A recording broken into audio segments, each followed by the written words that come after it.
حي على الفلاح. نحمده ونصلي على رسوله الكريم. أما بعد فأعوذ بالله من الشيطان الرجيم. بسم الله الرحمن الرحيم. ولا تأكلوا أموالكم بينكم بالباطل. مش تقریبا پرون په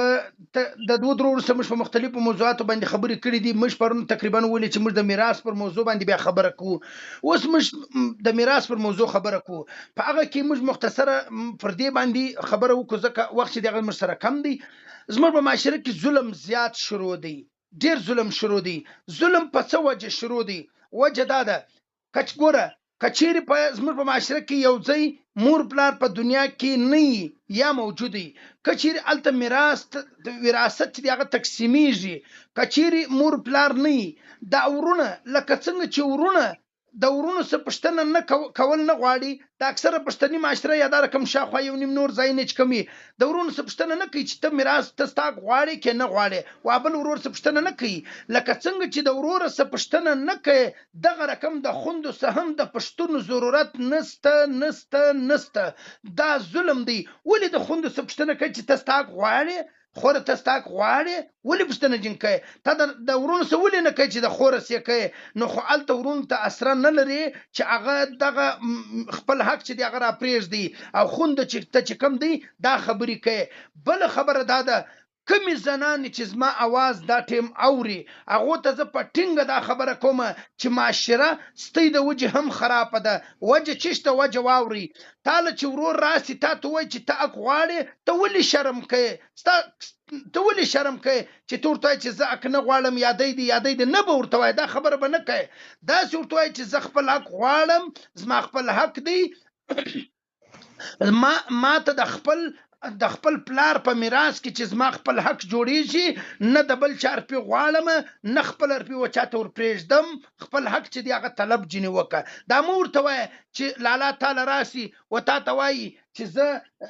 ته حق غواړې، ته ستا حق غواړې، ته جینې شرمېږي. نه په دې کې د شرم خبره ده، نه په دې کې د وام خبره ده. کچېرې حدیث شریف کې رسول الله صلی الله علیه وسلم فرمایي وای کچېرې هر هغه څوک د چا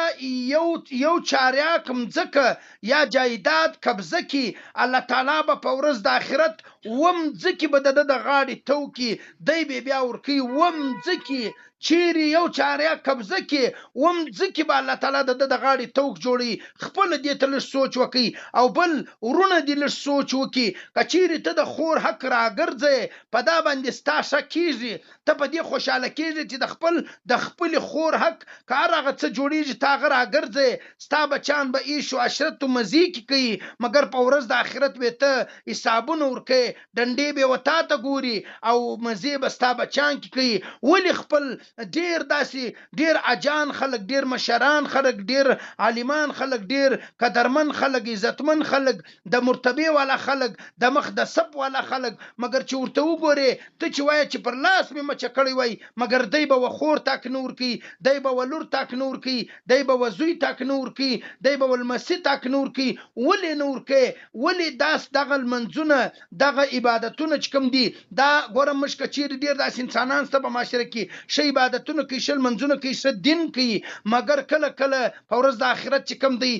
به د جهنم د لار چې کوم دغه به د جهنم لاري. پوښتنه چې به وسي ولې د جهنم لار ده؟ وایي د چې کوم دی و خوندو ته یا و لور ته یا و د حق چې کوم دی د وراثت د میراث په حق کې چې کوم دی د غفلت کوي، نه ورکړي، حق یې نه ورکړي. او بعضې ورونه بیا داسې دي، بعضې لالاګان داسې دي چې په ورونو کې یو ورور چې دی هغه لږ کمزوری نو دی بیا راولاړ سي داسې کوي چې دغه کمزوري ورور ته لږ حق ورکړي، وایي دی خو کمزوری دی، دغه سره هلته ناجایزه کوي، چالو چلن کوي، مګر دغه 5 روپۍ دغه 1 روپۍ قسم مې دي په خدای دا به ستا دپاره د اور سکروټه جوړیږي، دا به ستا دپاره د جهنم د اور عذاب جوړیږي، دا به ستا دپاره د آخرت عذاب جوړیږي. داسې مه کوئ، داسې ظلم دی، دا غلط کار دی. زه دا یوه خبره کومه ګوره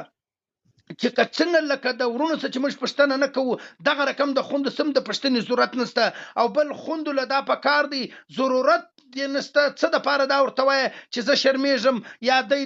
دی په دې کې پر کور دې ثورت څه په دې کې د شرم خبره نه ده په دا کې دا ستا خپل حق دی دا ستا خپل امانت دی دا ستا خپل امانت دی دا په دې کې چې کوم دی ډېر داسې ځایونه شته چې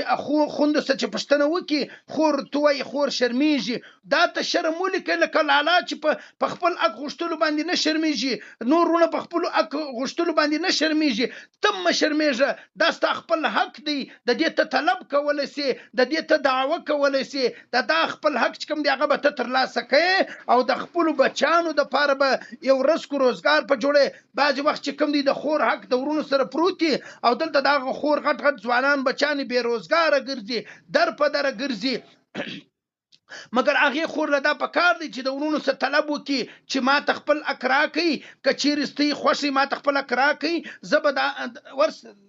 ما ته خپل حق راکړي زه به د خپلو بچیانو له یو روزګار په جوړ کړم یو ژوند به پر جوړ کړم یو دکان به پر کېږدوم ډېر موږ په معاشره کې ډېر داسې انسانان شته چې ما پوښتنې کړي دي د اکثریت انسانان څخه چې تا ته خپل حق زنانې اکثره خوندې داسې چې هغه سپین سرې سوي دنیا څخه ګر څه رخصت سوي یا رخصتېږي عمر پر تېر سوی مګر چې پوښتنه جوړ کړي چې تا ته ورونه حق درکړی دي نه یې ورکړی اکثر یې نه یې ورکړی نو دا ډېره سخته ګناه لري دا ګناه کبیره ده الله په قرآن کې وایي چې د مسلمان حق چې کوم دی یو روپۍ چې کوم ده د چا حق نسي خوړلی مګر زموږ په معاشره کې د خوندو حق چې کوم دی هغه دباویږي هغه تر پښو لاندې کېږي او بله دا خبره ده ما دا یوه خبره وکړله دا د خوندو د لاسه هم نن په معاشره کې پیښه ده هغه وجه چې شته بعضې خوندې شرم کوي وایي یا زه نه غواړم ستا دې پر کوښه ورځ ته ولې دا خبره کوي خپل حق دی خامخا به غواړې او که چیرې خوندې وایي زه نه غواړم ورونو له دا پکار دی چې وایي موږ ستا خبره نه منو موږ ستا خپل حق و تا ته درکوو